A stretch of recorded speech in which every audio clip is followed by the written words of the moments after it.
구속사 읽기 좋은 날입니다. 지난 시간에 이어서 두 번째로 4대 만에 돌아온다는 예언의 성취 함께 읽어가도록 하겠습니다. 2. 4대 만에 돌아온다는 예언의 성취. 창세기 15장 16절. 창세기 15장 16절에서 내 자손은 4대 만에 이 땅으로 돌아오리니 라고 말씀하셨습니다. 이 4대는 아브라함부터 시작됩니다. 이 약속이 과연 어떻게 성취되었는지 살펴보도록 하겠습니다. 1. 족부상으로 몇 대 만에 가나안 땅으로 돌아왔는가? 1. 모세의 족보를 기준으로 할 때 아브라함으로부터 시작하여 그의 후손 이스라엘 백성이 가나안 땅으로 돌아오기까지는 얼핏 보기에는 8대 만에 이루어진 것처럼 보입니다. 출애굽할 때 이스라엘 백성의 영도자 모세는 아브라함의 7대 손이었습니다. 아브라함이 이삭을 낳고 이삭은 야곱을 낳고 야곱이 12아들 가운데 레위를 낳았습니다. 또 레위는 고핫을 낳고 고핫은 아므람을 낳고 아므람이 모세를 낳았습니다. 출애굽기 6장 16절로 20절. 그리고 모세는 역사적인 가나안 땅 입성을 약 2달 남겨둔 출애굽 40년 11월 1일 모압 평지에서 느보산에 올라 여리고 맞은편 비스가산 꼭대기에서 가나안 땅을 바라보기만 하고 죽었습니다. 신명기 1장 3절, 신명기 34장 1절로 6절. 모세가 죽고 새로운 지도자 여호수아의 지휘 아래 가나안에 들어갈 때 모세의 아들 게르솜도 들어갔으므로 모세의 족보로 본다면 횃불 언약이 체결된 이후 8대 만에 가나안 땅에 돌아온 것처럼 보입니다. 출애굽기 2장 22절, 18장 3절. 1. 아브라함 2. 이삭 3. 야곱 4. 레위 5. 고핫 6. 아므람 7. 모세 8. 게르솜. 출애굽기 6장 16절로 20절 민수기 26장 57절로 59절. 그러나 앞서 제2장에서 살펴보았듯이 430년 동안 레위부터 시작하여 모세까지 4대밖에 출생하지 않았다고 보는 것은 부자연스럽습니다. 고대 근동의 족보 기술의 방법과 마찬가지로 이들 4대 사이에 여러 대가 생략되었다고 보는 것이 자연스럽습니다. 그러므로 가나안에 들어간 것은 아브라함부터 시작하여 8대가 훨씬 넘게 됩니다. 2. 여호수아의 족보를 기준으로 할 때 생략된 재수가 없는 여호수아의 족보를 기준으로 보면 정확히 14대 만에 가나안에 들어간 것으로 성경에 기록되어 있습니다. 아브라함부터 에브라임 지파 여호수아까지의 혈통은 다음과 같습니다. 1. 아브라함 2. 이삭 3. 야곱 4. 요셉 5. 에브라임 6. 브리아 7. 레셉 8. 델라 7. 다한 8. 라단 11. 아미훗 12. 엘리사마 13. 눈 14. 여호수아. 역대상 7장 20절로 27절. 앞에서 본 바와 같이 여호수아의 족보상으로는 아브라함부터 14대 만에 가나안에 입성한 것을 알 수 있습니다. 요셉의 뼈를 메고 가나안에 들어간 여호수아가 실제로 요셉의 자손 에브라임 지파이므로 이것은 정확한 실제 대수입니다. 민수기 13장 8절. 이상에서 볼 때 창세기 15장 16절에 4대 만에 돌아오리라는 예언은 여호수아 혈통의 실제 족보상으로는 전혀 맞지 않습니다. 그렇다면 과연 4대 만에 돌아온다라는 하나님의 말씀은 어떻게 성취가 되었을까요? 2. 4대의 인물은 누구입니까? 우리는 앞서 횃불 언약 가운데 4대 만에 돌아온다는 말씀 중에 4대는 분명히 아브라함이 그 출발점인 것을 규명하여 보았습니다. 그렇다면 아브라함 후에 그 언약을 계승한 나머지 3대는 누구이며 누구를 4대 만에라는 예언에 해당하는 인물로 볼 것입니까? 1. 아브라함 후 믿음의 대 이삭. 우리가 잘 아는 대로 아브라함 후에 그의 신앙과 언약의 뜻을 정확히 인수하여 믿음의 대를 잇는 인물은 이삭이 틀림없습니다. 그것은 모리아 땅의 산상에서 아버지 아브라함과 그가 믿는 하나님을 온전히 신뢰하여 묵묵히 순종한 아들 이삭의 모습을 통해서 확증되었습니다. 이삭이 아버지 아브라함의 신앙을 전수하지 않았다면 자신이 처참하게 죽어 제물이 되는 상황에서 순종할 수 없었을 것입니다. 당시 번제나무를 지고 갈 정도로 힘이 왕성하였을 이삭이 자신을 결박하는 아버지의 갑작스런 행동을 순순히 이해하고 받아들인 것은 믿음이 아니면 불가능한 행동이었습니다. 창세기 22장 9절. 또한 이삭은 하나님께서 인정하신 아브라함의 후사입니다. 창세기 15장 4절에서 하나님께서는 내 몸에서 날 자가 내 후사가 되리라 라고 분명하게 말씀하셨습니다. 창세기 17장 21절에서도 내 언약은 내가 명년 이 기한에 사라가 내게 낳을 이삭과 세우리라 라고 말씀하셨습니다. 로마서 9장 7절로 9절에서도 또한 아브라함의 씨가 다 그 자녀가 아니라 오직 이삭으로부터 난 자라야 내 씨라 칭하리라. 곧 육신의 자녀가 하나님의 자녀가 아니라 오직 약속의 자녀가 씨로 여기심을 받느니라. 약속의 말씀은 이것이라. 명년 이때에 내가 이르리니 사라에게 아들이 있으리라 하시니라 라고 말씀하고 있습니다. 오직 이삭으로부터 난 자만이 하나님의 씨가 된다는 말씀은 이삭이 아브라함을 잇는 참 믿음의 대가 된다는 말씀인 것입니다. 2. 이삭 후 믿음의 대 야곱. 이삭 다음으로 믿음의 대를 이은 사람은 그의 차자 야곱이었습니다. 그 이유는 이삭의 아들 에서와 야곱 가운데 야곱이 장자의 명분과 축복을 얻었기 때문입니다. 창세기 25장 22절로 34절, 27장 5절로 40절, 말라기 1장 2절로 3절, 로마서 9장 10절로 13절. 이뿐 아니라 또한 리브가가 우리 조상 이삭 한 사람으로 말미암아 잉태하였는데 그 자식들이 아직 나지도 아니하고 무슨 선이나 악을 행하지 아니한 때에 택하심을 따라 되는 하나님의 뜻이 행위로 말미암지 않고 오직 부르시는 이에게로 말미암아 서게 하려 하사 리브가에게 이르시되 큰 자가 어린 자를 섬기리라 하셨나니 기록된 바 내가 야곱은 사랑하고 에서는 미워하였다 하심과 같으니라. 에서는 혈통상 장자였음에도 불구하고 장자의 명분을 경홀히 여기고 장자의 축복을 받지 못하여 결국 장자권이 야곱에게 넘어갔습니다. 창세기 25장 34절, 27장 23절, 35절로 36절. 야곱이 아브라함과 이삭을 잇는 믿음의 대가 된 것입니다. 이것은 하나님의 주권 속에서 어머니 리브가가 태중에 받은 계시의 성취였습니다. 창세기 25장 23절. 그리고 장막에 거하기를 좋아했던 야곱이 할아버지 아브라함과 장막에 15년간 함께 거하면서 아브라함과 이삭을 통해 언약 신앙을 전수한 결과입니다. 히브리서 11장 9절, 창세기 25장 27절.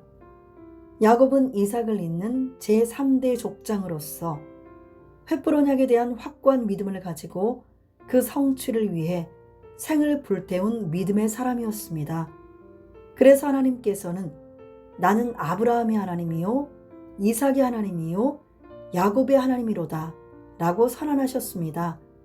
창세기 28장 13절, 출애굽기 3장 6절, 4장 5절, 왕상 18장 36절, 마태복음 22장 32절, 마가복음 12장 26절, 누가복음 20장 37절, 사도행전 3장 13절.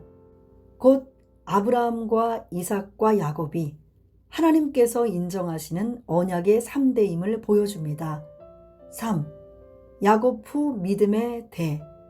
이스라엘로 계명한 야곱에게는 12아들이 있었고 이 12아들들이 이스라엘의 12지파가 됩니다. 창세기 49장 1절 28절 12아들의 이름을 태어난 순서대로 살펴보면 루벤, 시므온, 레위, 유다, 단, 납달리, 갓, 아셀, 이사갈, 스불론, 요셉, 베냐민입니다. 창세기 29장 31절로 30장 24절, 35장 18절, 23절로 26절.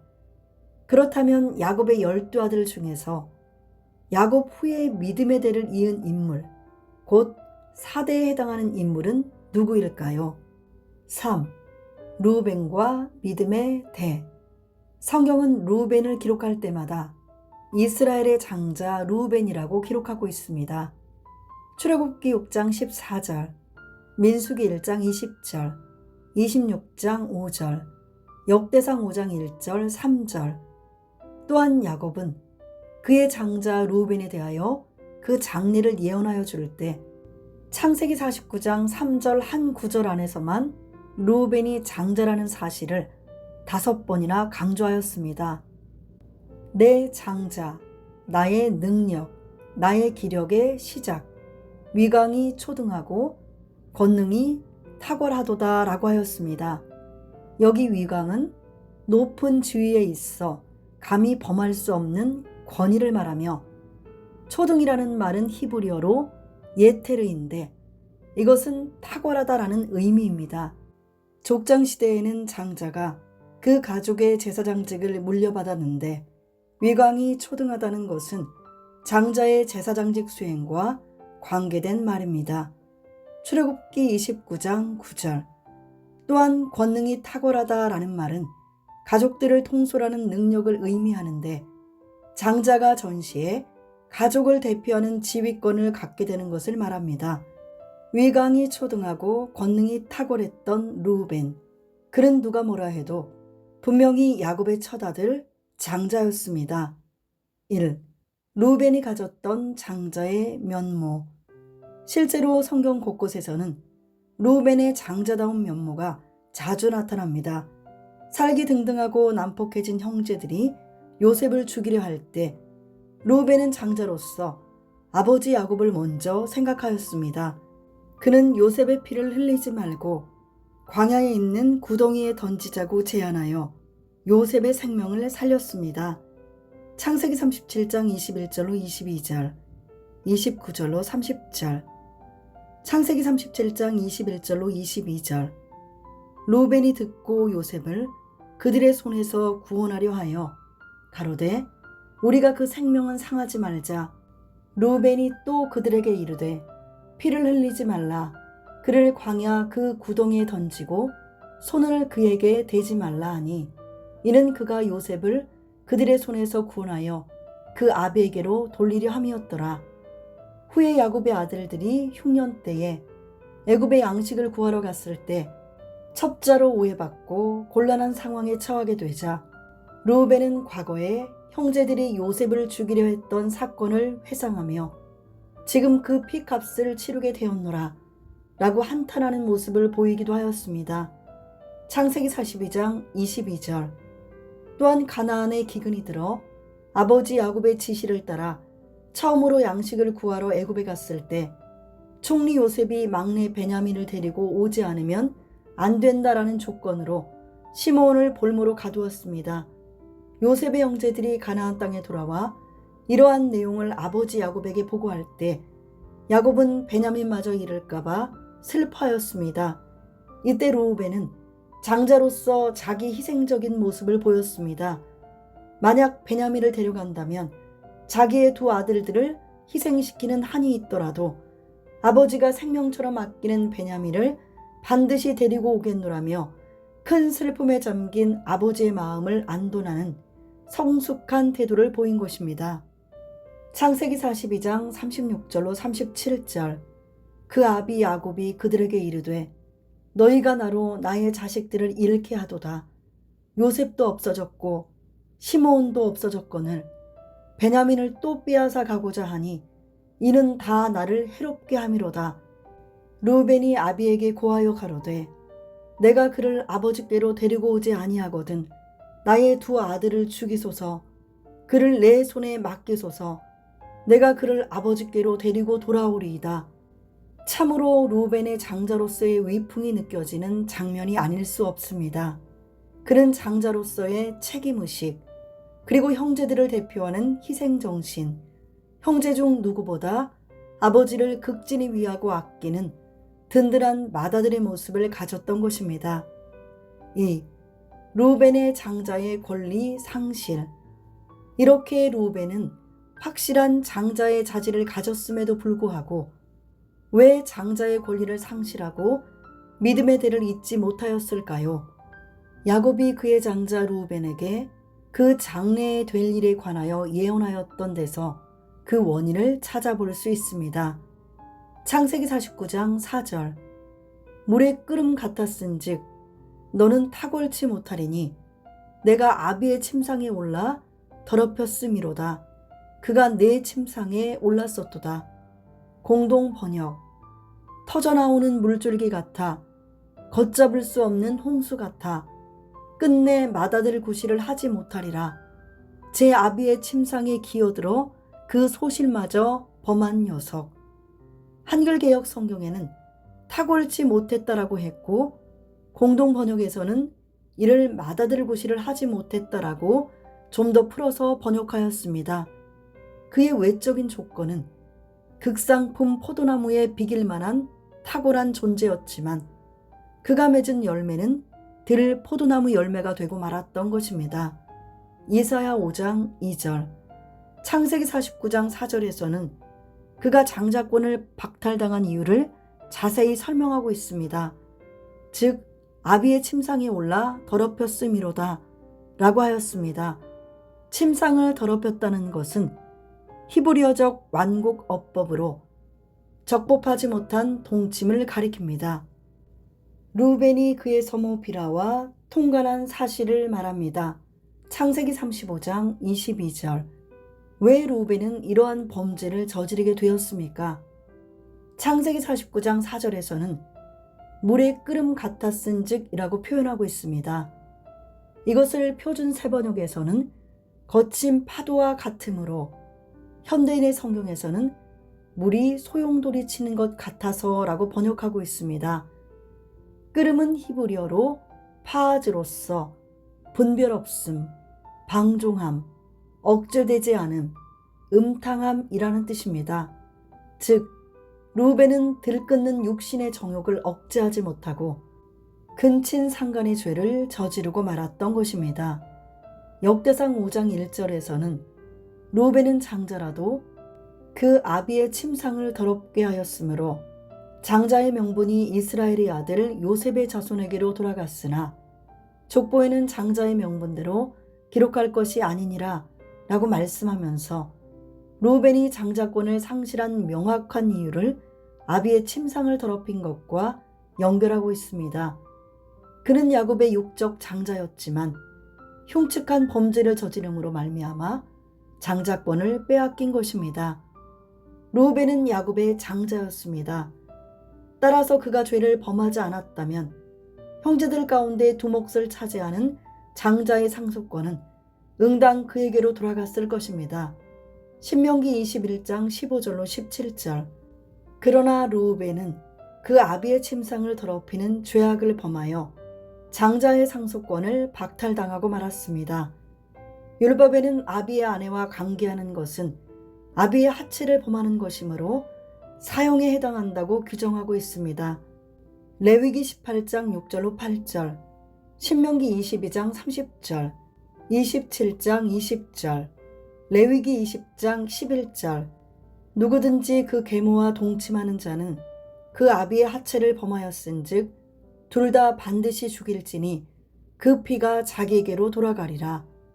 모세는 이스라엘 백성에게 요단강을 건너 가나안에 입성하면 그리심산과 에발산에서 축복과 저주를 선포하는 의식을 가지라고 명령했습니다.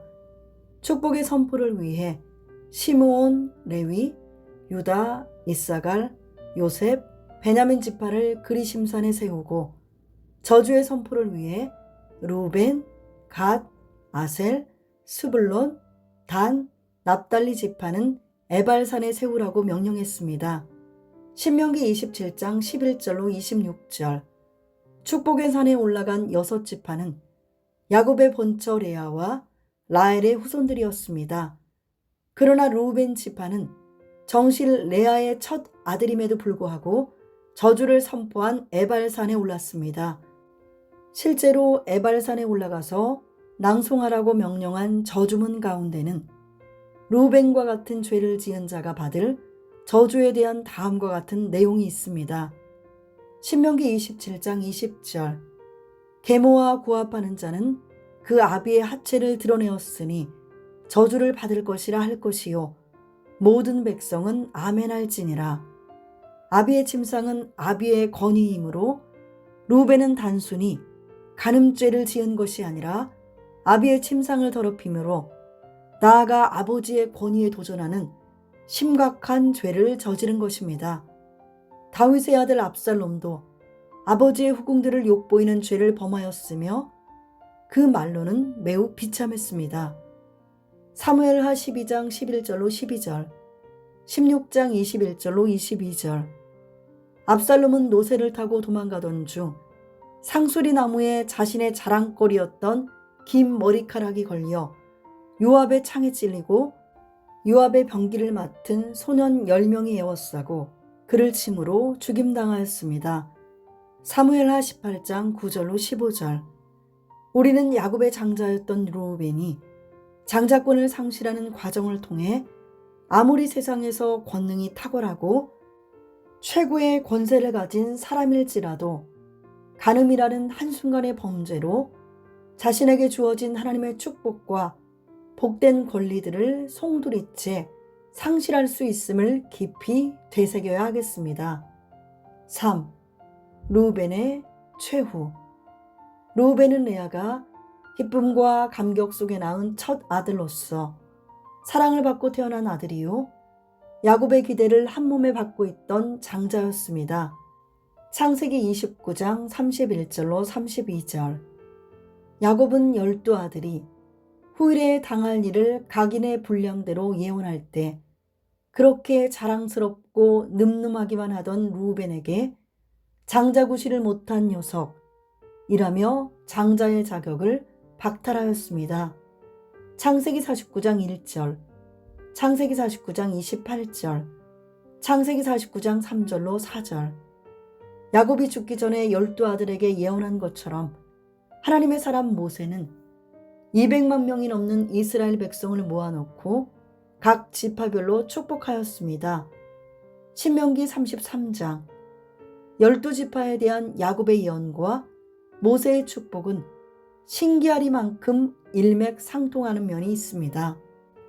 그렇다면 모세의 축복 가운데 장자였던 루벤은 어디쯤에 있을까요? 신명기 33장을 보면 모세가 유다 지파를 축복하기 이전에 루벤에 대한 모세의 기도가 나오고 있는 것을 볼 수 있습니다.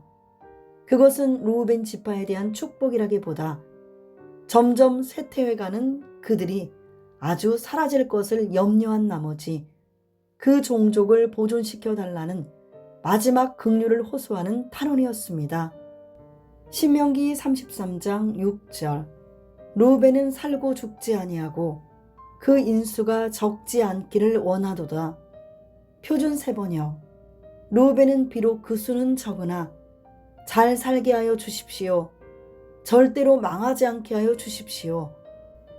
광야 생활 말미에 모세와 아론의 지도권에 대한 시기로 발생한 고라당의 반역 때 고라와 함께 반역을 일으킨 주동자 다단과 아비람은 바로 루벤 지파 사람이었습니다. 민수기 16장 1절, 26절로 33절, 신명기 11장 6절.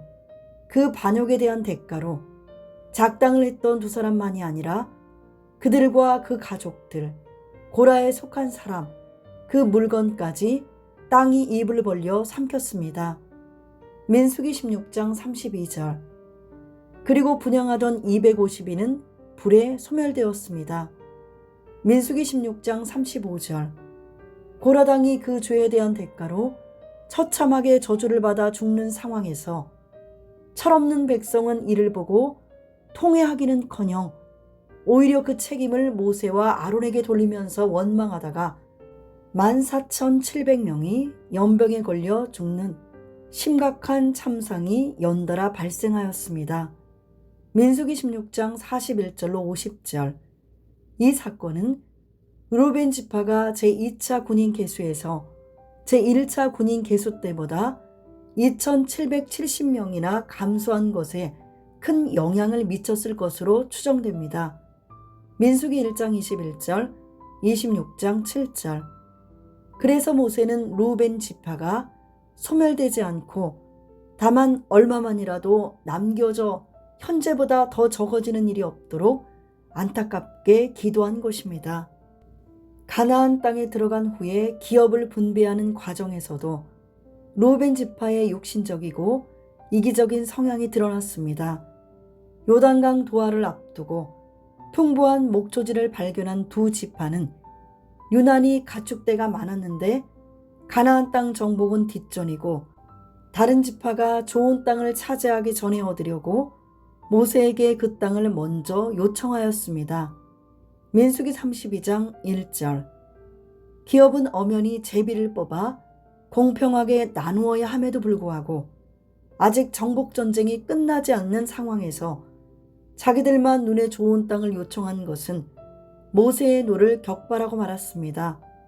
민수기 33장 54절, 34장 13절, 여호수아 14장 1절로 2절, 민수기 32장 1절로 5절.